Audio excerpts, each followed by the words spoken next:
Assalamualaikum warahmatullahi wabarakatuh. Good morning, good day, good afternoon, and good evening, or anytime you watch this. Today in our online class, we're going to learn about CorelDRAW. So, what is CorelDRAW? CorelDRAW is an image processing software that's used to create visualization needs such as logo, brochure, or here in Urban and Regional Planning Department to create planning poster. First, we need to open and create new file on CorelDRAW. Just click on the new document. Set the options such as name, color mode, page size, and resolution. Then click OK. Next, let us get to know the basic elements that we're going to use in today's online class. On the left, you have the toolbox containing all tools we're going to use. On top, you have the menu and property bars to adjust objects you're about to create and the document tabs. There's also some stuff that you're probably going to need, such as zoom levels to adjust your page view, snap to select a method for aligning object on the page size and orientations, units, etc. On the right, we have information panel containing hints on tools you're using, objects properties, and layers of objects. Besides that, we also have this color palette. If your CorelDRAW doesn't show any of this or you accidentally close it, you can add this through the window tabs, then choose dockers to open panels and toolbars to open bars.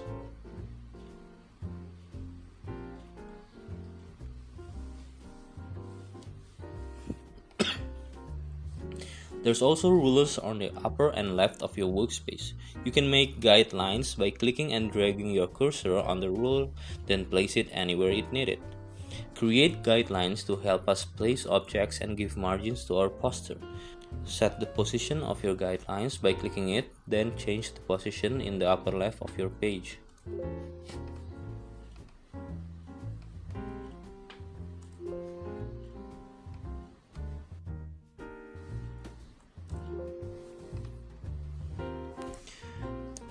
There are a lot of tools on CorelDRAW. In this online class, we'll learn some basic tools you might need to create posters. Before we start, let's learn how to navigate in CorelDRAW. You can hold the scroll button on your mouse to drag or pan the page view, scroll to zoom in and out, and click on the space bar to repeat your last comment or to select comment. Now let's learn about basic shape building. First, we have line and curve. There are many kinds of lines and curves we can create. The most commonly used are freehand, 2-point line, and 3-point curve. You can click and hold the freehand tool on the left. There you can choose the kind you need. Connected lines can create a shape. First, let's try to create a freehand. Click on your starting point to start the line and then create your line freely and by releasing the hold. Next, let's try to create a 2-point line. Click and hold on your starting point to start the line, then release on your end point. Hold your shift to lock your line to several angles. Next is 3-point curve. You can do that by clicking and holding on your starting point to start the line, then release on your end point. Hold your shift to lock your line to several angles. Then adjust the curve and click. Next, there is rectangle. Click on the rectangle tool icon on the left, then click and hold on your starting point, then release on your other corner. Hold your control to make a square. Next, there is rounded rectangle. The steps are similar to creating a rectangle. We only modify the corners. Click on the rectangle icon on the left, then on the upper of your page, there are 3 icons: round, scalloped, and chamfered corner. Beside those, there are corner radius to set the radius for one or more corners of your rectangle. If you want the same radius for all corners, make sure the lock icon is turned on. If not, turn the lock icon off by clicking it. You can adjust your rounded corners before or after creating it. If it's before, then set your rounded corner first, then do the same steps as making a rectangle. If it's after, create your rectangle, then adjust the corner.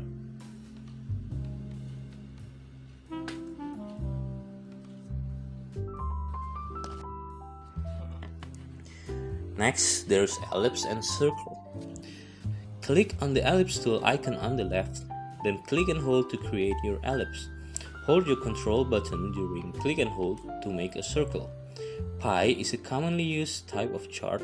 We can create it by clicking on the ellipse tool icon on the left, then click the pie icon above. Set the starting and ending angles, then click and hold to create your pie. Hold your control button during click and hold to make a circle.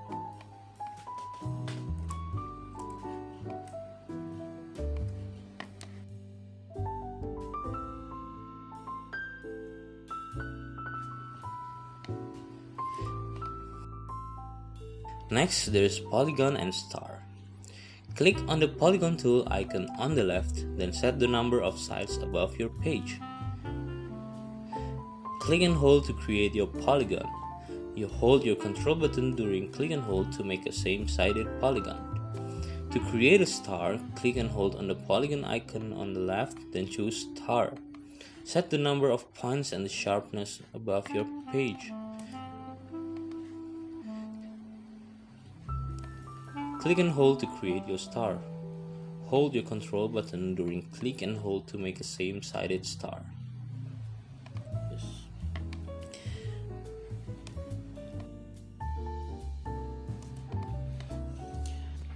Next, we're going to learn about how to fill vector objects. To give color or pattern fill to vector objects, you can adjust the filling before or after filling. You can simply select an object and click a desired color from the color palette on the right, or you can go further by using the interactive fill tool. You can also right-click on the color from the color palette to give outline color to your object. Click on the icon on the left, select the fill type and properties above your page, then select the object you want to fill. There are several types of fill. First is no fill, to remove the fill and making the object hollow. Next is uniform fill, to apply a solid fill color. Next is fountain fill, to apply a gradient of colors or shades. You can choose the shades directions or path from linear, elliptical, conical, or rectangular. Next, there is vector pattern fill, and then there is bitmap pattern fill. And last, there is two color pattern fill, to apply a two color pattern to your object.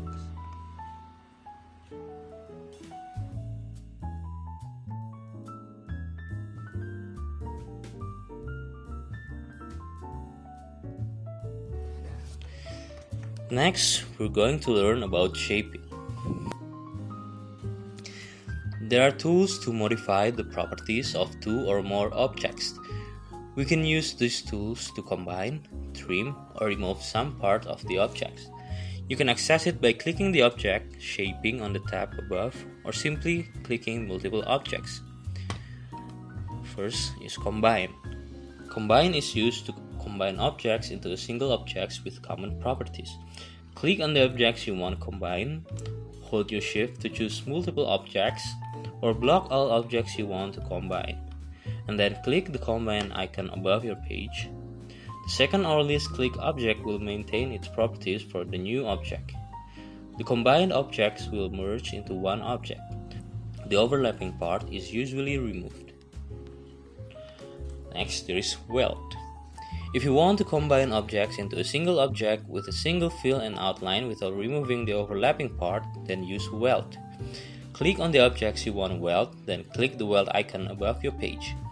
The second or least click object will maintain its properties for the new object. The welded objects will be merged into one object. Next is trim. Trim is used to cut out a portion of an object by using a shape of another object. Click on the objects you want to trim.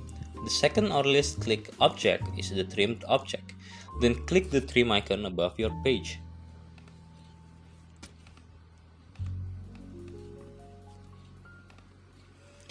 Next is intersect. Intersect is used to create an object from the area where two or more objects overlap. Click on the objects you want to intersect, then click the intersect icon above your page. The second or least clicked object will maintain its properties for the new object. The overlapping part of the objects will create one new object. Next is simplify. Simplify is used to trim overlapping areas among objects. The difference of this tool and the trim tool is that this tool will trim the overlapping part of two or more objects without creating a new object. The other object will trim objects under it. Click on the objects you want to trim, then click the simplify icon above your page.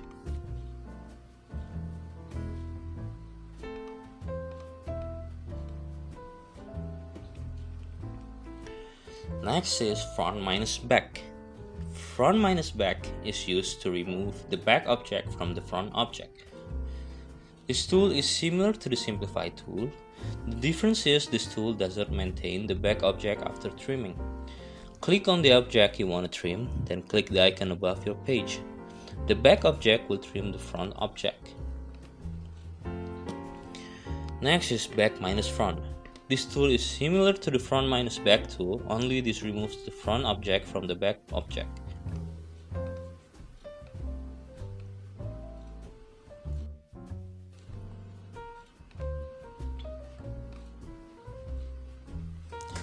Next is create boundary. Create boundary is used to create a new object that surrounds the selected objects. Click on the objects you want to create boundary, then click the icon above your page.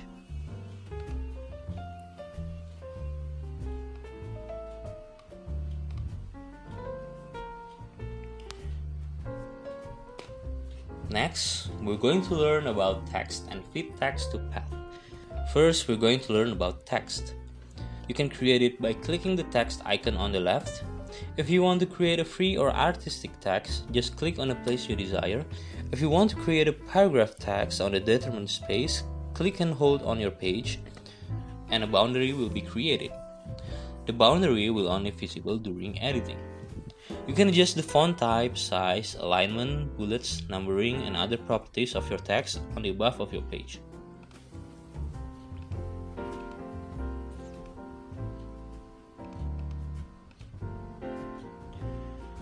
Next is fit text to path. Fit text to path is used to attach text to a path with precision. It is commonly used in creating signs or logos. The path could be almost anything from lines, arc, to shapes. Click on the text on the path, then click Text, Fit Text to Path on the tab above. You can adjust the text orientation, text distance from path, offset, font type and size, etc. above your page.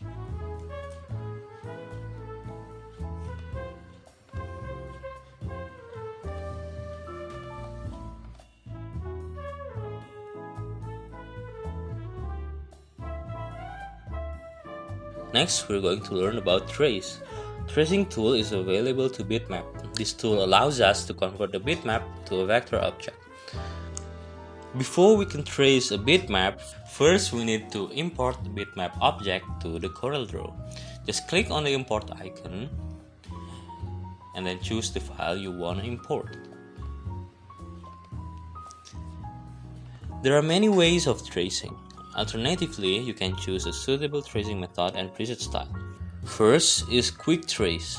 You can trace a bitmap in just one step by using the quick trace command.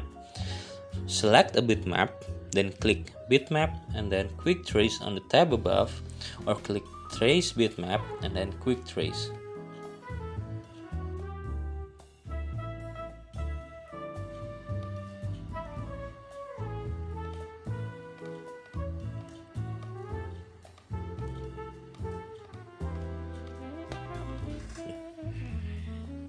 Next is centerline trace. The centerline trace method uses unfilled, closed, and open curves or strokes and is suitable for tracing technical illustrations, maps, line drawings, and signatures.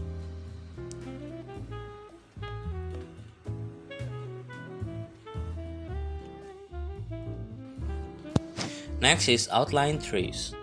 The outline trace method uses curved objects with no outlines and is suitable for tracing clip art, logos, and photo images.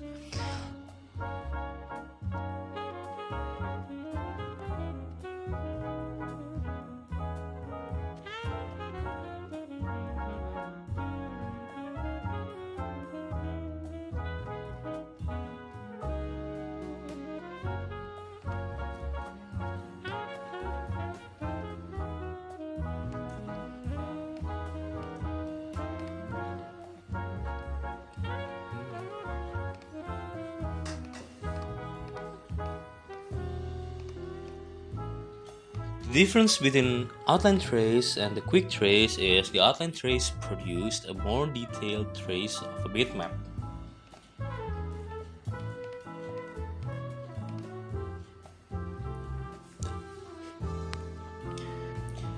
Next, we're going to learn about power clip. With power clip, you can place any object inside another vector object. You can use any vector shapes, including rectangles, ellipses, text, and any other vector object. For example, we can place an image inside an ellipse.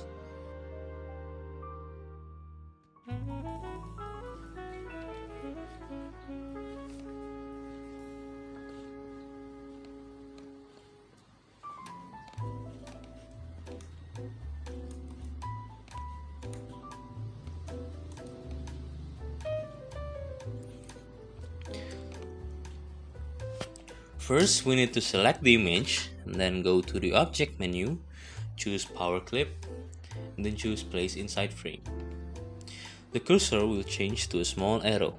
Select the container, in this case the ellipse, with the arrow.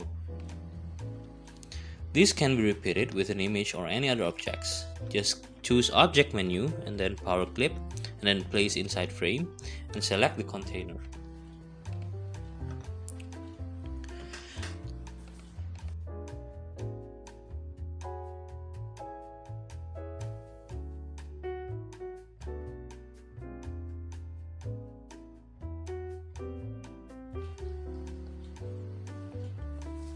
There are also some shortcuts that might be useful. Click an object and click P on your keyboard to place the object in the middle of the page. Select two or more objects and click E to align it to the vertical center of the second or least clicked object.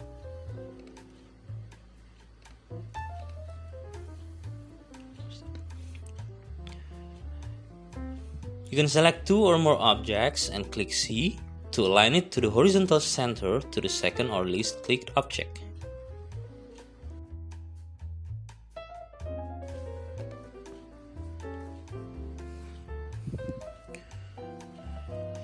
You can also select two or more objects and click T to align it to the top of the second or least clicked object. Click L to align it to the left of the second or least clicked object. Click R to align it to the right of the second or least clicked object, and click B to align it to the bottom of the second or least clicked object. So that's all for today. Thank you all for your attention, and I'm sorry if there's many mistakes made. Hopefully this will be useful for your further study, and Assalamualaikum warahmatullahi wabarakatuh.